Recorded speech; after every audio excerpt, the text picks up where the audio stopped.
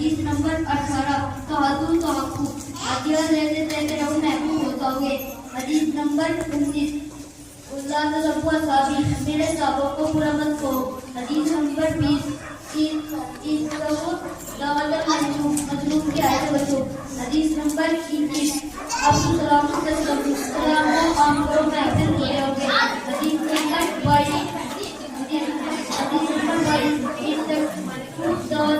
زندگی واضح تہمت کی جگہ سے بچو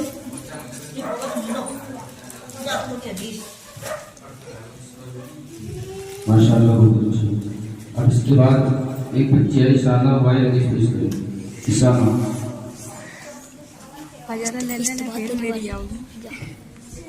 بسم اللہ الرحمن الرحیم حدیث نمبر 1 حدیث نمبر 2 مسلمان کا بھائی ہے حدیث نمبر 4 نصیحت بھائی کا نام ہے حدیث نمبر 5 الصبر جنۃ الرجا ڈالا ہے حدیث نمبر 6 نصیب اپنا سنسا کو حدیث نمبر 7 سمجھ ہونا چاہیے جبرانی جب پائے حدیث نمبر 8 طریقوں سے روزوں کی صدائی سے گھبرانا اس کا رچا جائے گا حدیث نمبر 9 المؤمن لا یکذب مسلمان جھوٹ نہیں بولتا حدیث نمبر 10 دین آسان ہے حدیث نمبر 11 العین حق مجھے لگنا سچ ہے حدیث نمبر 12 الصراط حق دوسرا سے لگنا سچ ہے حدیث نمبر 13 اسرار الجنون کا کوئی چیز ہے حدیث نمبر 14 کی انسان اپنی جان کی حفاظت کرے حدیث نمبر 16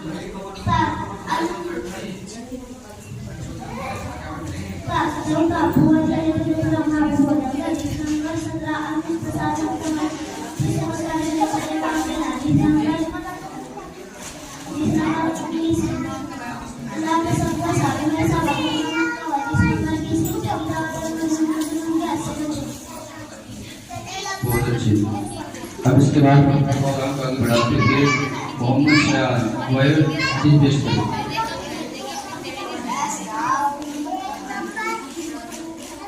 بسم اللہ الرحمن الرحیم حدیث نمبر 1 العلم نور علم روشنی ہے حدیث نمبر 2 الصبر ضیاء صبر ضیاء ہے حدیث نمبر 3 المسلم اخو المسلم مسلمان کا بھائی ہے حدیث نمبر 4 الدین النصیحہ دین پیارا بھائی کا نام ہے حدیث سالم حافظ محمد سالم آئے اور اپنی تقریر سے ہم سب کو مستفید فرمائے honorable, well educated, well behaved, merciful Janab Qari Tasawwur Sahab, the villager, guest and my all dear friends, wish you a fantastic occasion of Jalsa to all of you.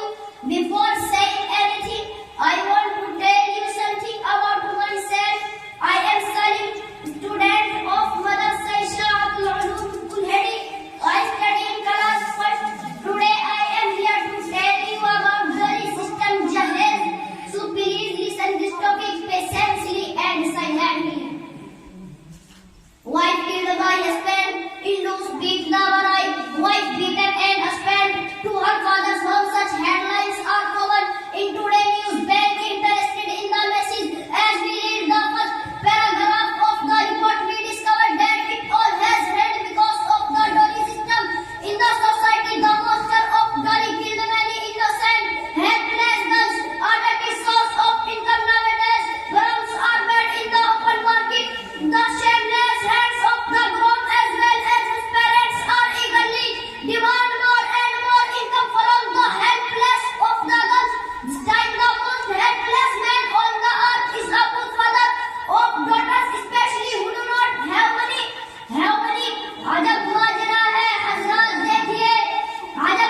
الحمدللہ رب العالمین والصلاة والسلام على سید الانبیاء والمرسلین وعلى آلہ واصحابہ اجمعین اما بعد فاعوذ باللہ من الشیطان الرجیم بسم اللہ الرحمن الرحیم وانتم الاعلون ان کنتم مؤمنین.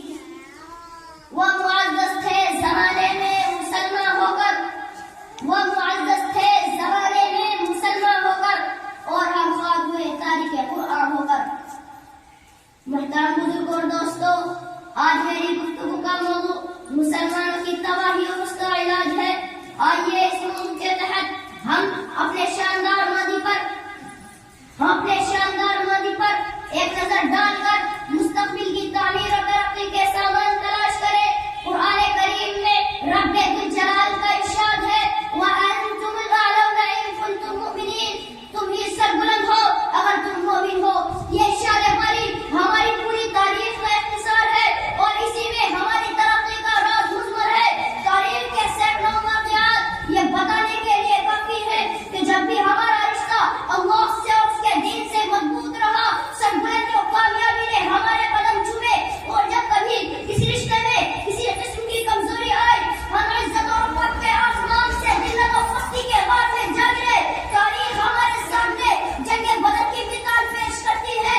جنگ بدر میں جو کامیابی ہوئی وہ صرف کسی رشتے کی مضبوطی کی بنیاد پر ہوئی، ورنہ اگر کامیابی ہوتی تو کفار مکہ کو ہوتی، کیونکہ کفار مکہ تقریباً 1000 تھے اور بڑے جوش و خروش کے ساتھ تھے. ان کے پاس 700 اونٹ اور 200 گھوڑے، یہ سب کے پاس تلواریں اور دیگر جنگی ہتھیار موجود تھے. ادھر ابو جہل، عتبہ، شیبہ، ولید، حنظلہ، عبید، عاص، حد، امیہ ابن خلف، نضر ابن حارث، عبد المطلب جیسے شجاعت کا ڈرائیور اور موزقات تھے. اور ادھر بیچارے مسلمان، یہ سب سامان کل تعداد 313، سواری کے لیے کل 2 بڑے اور 70 ٹکڑے، ایک پر 3 4 آدمی سوار ہے اور باغ پیدل ہی سفر کر رہے ہیں. اور کسی کے پاس نیزہ اور کمان ہے تو تلوار نہیں، اور کسی کے پاس تلوار ہے تو نیزہ اور کمان نہیں. محترم بزرگوں اور دوستو، جب مقام بدر پر پہنچتے ہیں تو دیکھتے ہیں کہ کفار مکہ بلند مقام پر خیمہ زن ہو چکے ہیں، جہاں پانی کی بھی فراوانی ہے.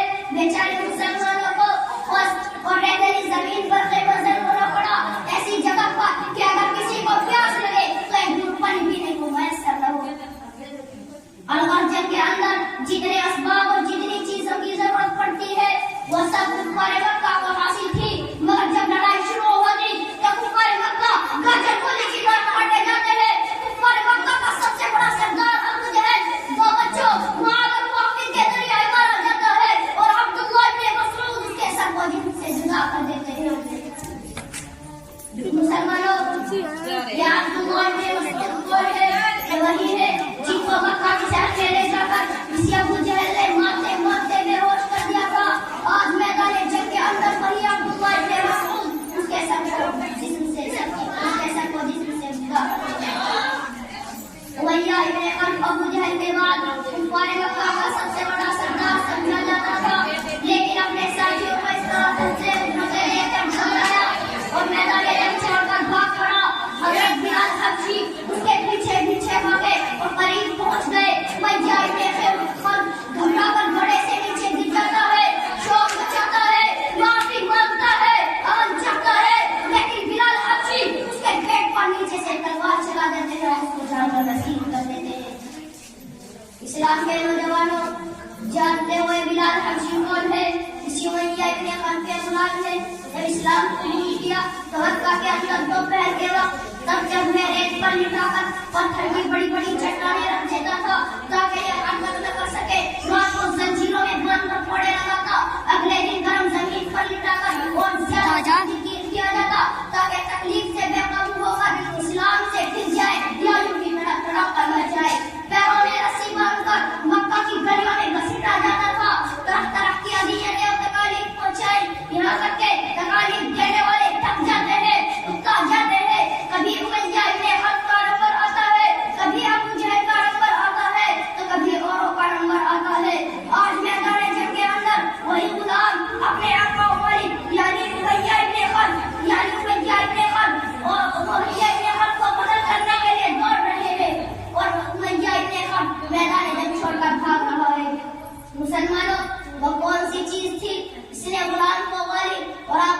مغلوب کر دیا. سچ فرمایا ہے اللہ تبارک و تعالیٰ نے وَأَنْتُمُ الْأَعْلَوْنَ إِن كُنتُم مُؤْمِنِينَ. فرمایا تم ہی سربلند ہو بشرطے کہ تم سچے سربلند ہو. میں نے چند باتوں پر اپنی تقریر کو ختم کرتا ہوں. وآخر دعوانا